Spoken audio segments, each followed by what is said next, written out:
Hello दोस्तों, कैसे हो आप। आज तारीख 26 नवंबर 2025 दिन बुधवार है। आइए बात करते हैं आज के मुख्य समाचार में। देश भर की तमाम बड़ी खबरों पर नजर डालते हैं। अयोध्या में इतिहास बन गया। हमारे प्रधानमंत्री नरेंद्र मोदी ने भव्य राम मंदिर के शिखर पर धर्म ध्वज फहरा दिया। ये पल हर भारतीय के लिए गर्व का विषय है।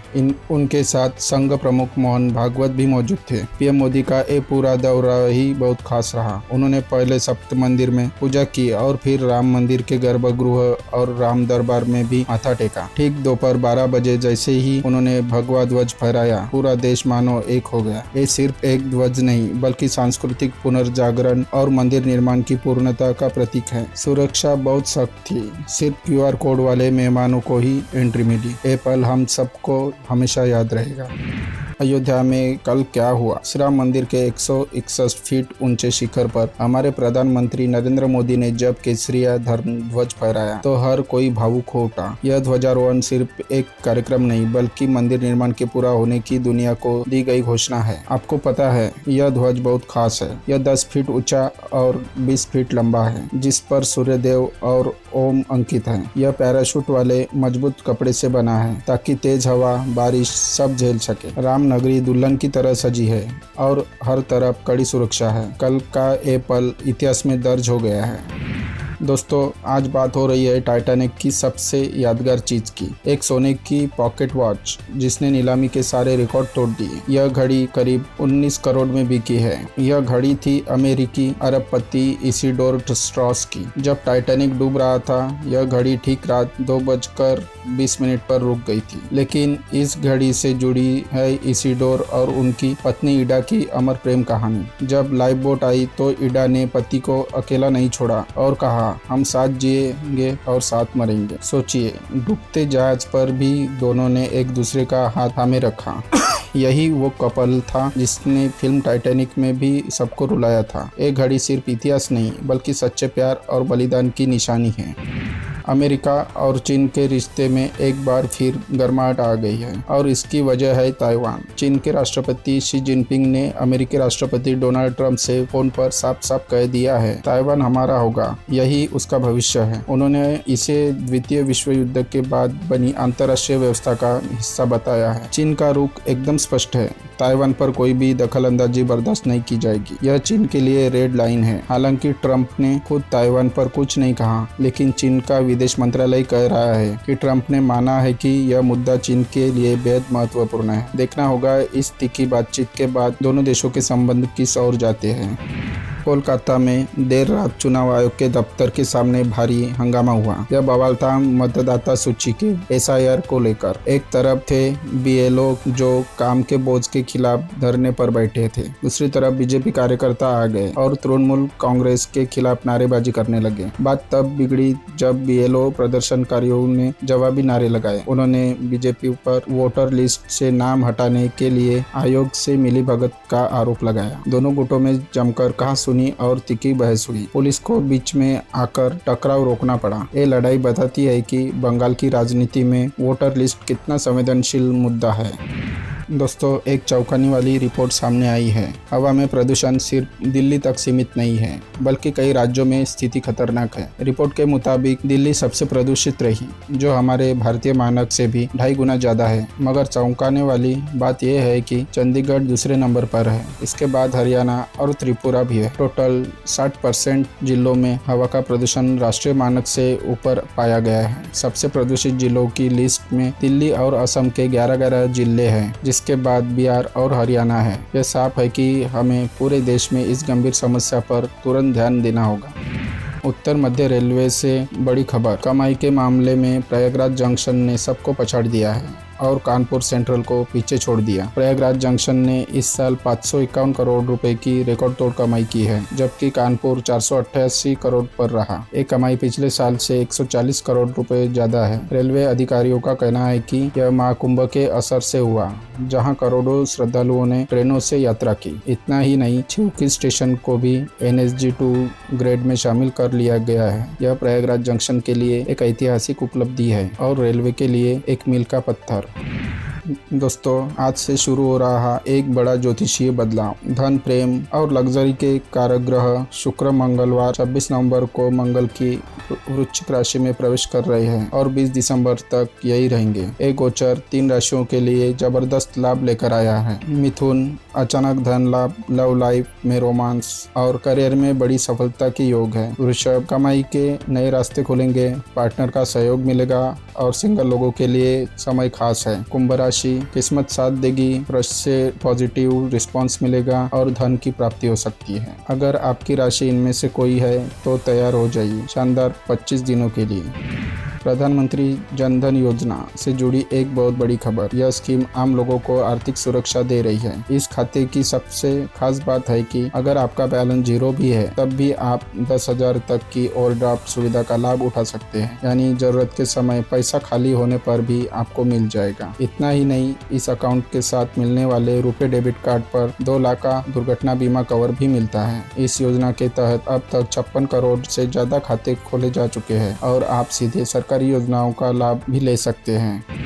बॉलीवुड की दुनिया से एक चौंकाने वाली खबर आ रही है। एक्ट्रेस सेलिना जेटली ने अपने पति पीटर हॉक पर घरेलू हिंसा सहित कई गंभीर आरोप लगाए हैं। सेलिना का कहना है कि उन्हें पति ने फिजिकली, मेंटली और सेक्सुअली प्रताड़ित किया, जिसकी वजह से उन्हें ऑस्ट्रेलिया का घर छोड़कर भारत आना पड़ा। उन्होंने 50 करोड़ की क्षतिपूर्ति और 3 बच्चों की कस्टडी भी मांगी है। यह मामला मुंबई कोर्ट तक पहुंच चुका है और घरेलू हिंसा का केस दर्ज होने की खबर है। सेलिना ने पति को आत्ममुग्ध बताया है। इस हाई प्रोफाइल मामले ने सभी को स्तब्ध कर दिया है। टेक जगत से एक बड़ी खबर। आमतौर पर छंटनी न करने वाली कंपनी एप्पल ने अपनी सेल्स टीम में दर्जनों कर्मचारियों को नौकरी से निकाल दिया है। ब्लूमबर्ग की रिपोर्ट के अनुसार इस छंटनी में कई अनुभवी मैनेजर्स भी शामिल हैं, जो लंबे समय से कंपनी के साथ जुड़े थे। एप्पल यह कदम अपनी सेल्स रणनीति को सरल बनाने और लागत घटाने के लिए उठा रही है। कंपनी का प्लान है कि ज्यादा काम अब बाहरी रिसेलर्स को सौंप दिया जाए। जिन कर्मचारियों पर गाज गिरी है, उन्हें 20 जनवरी तक नई भूमिका ढूंढने का मौका दिया गया है। यह दिखाता है कि बड़े टेक दिग्गजों में भी अब खर्च कम करने पर जोर दिया जा रहा है। अगर आप दिल्ली से रामनगरी अयोध्या जाने का प्लान बना रहे हैं तो यह खबर आपके लिए है। अब वंदे भारत एक्सप्रेस ने यह सफर बेहद आसान कर दिया है। आनंद विहार टर्मिनल से अयोध्या कैंट के बीच चलने वाली यह हाई स्पीड ट्रेन सिर्फ 8 घंटे 20 मिनट में आपको पहुंचा देगी। यह ट्रेन हफ्ते में 6 दिन चलती है। सुबह 6:10 पर दिल्ली से शुरू होती है और दोपहर 2:30 बजे अयोध्या पहुंच जाती है। इसका मुख्य स्टॉपेज कानपुर सेंट्रल और लखनऊ जंक्शन है। अब आप बिना थके कम समय में आराम से रामलला के दर्शन कर सकते हैं। भारतीय निवेशकों के लिए अफगानिस्तान से एक बहुत बड़ी खबर आई है। 6 दिन के भारत दौरे के बाद वहां के कॉमर्स मिनिस्टर नूरुद्दीन अजीजी ने बड़ा ऐलान किया है। अफगानिस्तान अब भारतीय बिजनेस के लिए अपने दरवाजे खोल रहा है और 5 साल तक की टैक्स छूट, सिर्फ 1% टैरिफ और गोल्ड माइनिंग जैसे बड़े सेक्टर में निवेश का मौका दे रहा है। अजीजी ने कहा, आपको यहाँ ज्यादा कॉम्पिटिटर नहीं मिलेंगे, खासकर माइनिंग, हेल्थ, फार्मास्यूटिकल्स और एग्रीकल्चर में बड़े अवसर हैं। साथ ही Kabul Delhi air cargo corridor भी दोबारा शुरू होने वाला है। यह दोनों देशों के व्यापार को नई रफ्तार देगा। बिहार में नई सरकार की कैबिनेट की पहली बैठक में बहुत बड़े और युवा केंद्रित फैसले लिए गए हैं। फोकस है उद्योग और रोजगार सृजन पर। सबसे बड़ी खबर, बिहार को अब न्यू टेक हब बनाने और एआई मिशन की स्थापना का लक्ष्य रखा है, यानी बिहार अब न्यू एज इकोनॉमी की तरफ तेजी से कदम बढ़ाएगा। सीएम नीतीश कुमार ने ऐलान किया है कि अगले 5 सालों में 1 करोड़ युवाओं को सरकारी नौकरी और रोजगार देने का लक्ष्य है। इसके अलावा चीनी मिलों को भी बढ़ावा दिया जाएगा। यह कदम बिहार में विकास की गति को तेजी से बल देगा। बिहार विधानसभा चुनाव में खराब प्रदर्शन के बाद कांग्रेस पार्टी ने बड़ा कदम उठाया है। पार्टी ने संगठनात्मक अनुशासन तोड़ने के आरोपों में 7 नेताओं को 6 साल के लिए पार्टी से निष्कासित कर दिया है। इन नेताओं पर आरोप है कि वे लगातार पार्टी विरोधी गतिविधियां कर रहे थे और पार्टी के फैसलों के खिलाफ बयानबाजी कर रहे थे। सबसे गंभीर आरोप है कि इन नेताओं ने टिकटों की खरीद फरोख्त जैसे निराधार आरोप लगाकर पार्टी की प्रतिष्ठा को नुकसान पहुंचाया। जिन प्रमुख नेताओं पर गाजगिरी है उनमें शकीलुर रहमान और राजकुमार शर्मा शामिल है। यह कार्रवाई दिखाती है कि पार्टी अब कड़े अनुशासन पर जोर दे रही है। सुप्रीम कोर्ट के 53वें चीफ जस्टिस के रूप में जस्टिस सूर्यकांत ने आज पहले ही दिन 17 मामलों की सुनवाई की। उन्होंने पद संभालते ही एक बड़ा बदलाव किया है। अब केस की जल्दी सुनवाई के लिए मौखिक नहीं बल्कि लिखित अनुरोध करना होगा। उन्होंने साफ कहा कि मौत की सजा या व्यक्तिगत स्वतंत्रता जैसे असाधारण मामलों में ही मौखिक अनुरोध मान्य होगा। सुनवाई के दौरान उन्होंने एक युवा वकील को बहस करने के लिए प्रोत्साहित भी किया और हल्के फुल्के अंदाज में कहा, इस मौके का फायदा उठाकर आपको बहस करनी चाहिए। यह दर्शाता है कि नए सीजेआई कोर्ट में अनुशासन और युवा प्रतिभा दोनों को बढ़ावा देना चाहते हैं। अमेरिका और चीन के संबंधों को लेकर एक बहुत बड़ी खबर सामने आई है। अमेरिकी राष्ट्रपति डोनाल्ड ट्रंप ने ऐलान किया कि वह अप्रैल 2026 में चीन की आधिकारिक यात्रा पर बीजिंग जाएंगे। यह फैसला उन्होंने चीनी राष्ट्रपति शी जिनपिंग के साथ फोन पर हुई बातचीत के बाद लिया। ट्रंप ने न सिर्फ उनका निमंत्रण स्वीकार किया बल्कि उन्होंने अगले साल के अंत में शी जिनपिंग को भी अमेरिका आने का न्योता दिया। दोनों नेताओं के बीच यूक्रेन, व्यापार और ताइवान जैसे संवेदनशील मुद्दों पर भी चर्चा हुई। यह मुलाकात दिखाती है कि दोनों देश अपने तनावपूर्ण संबंधों को बेहतर बनाने के लिए उच्च स्तरीय बातचीत को प्राथमिकता दे रहे हैं।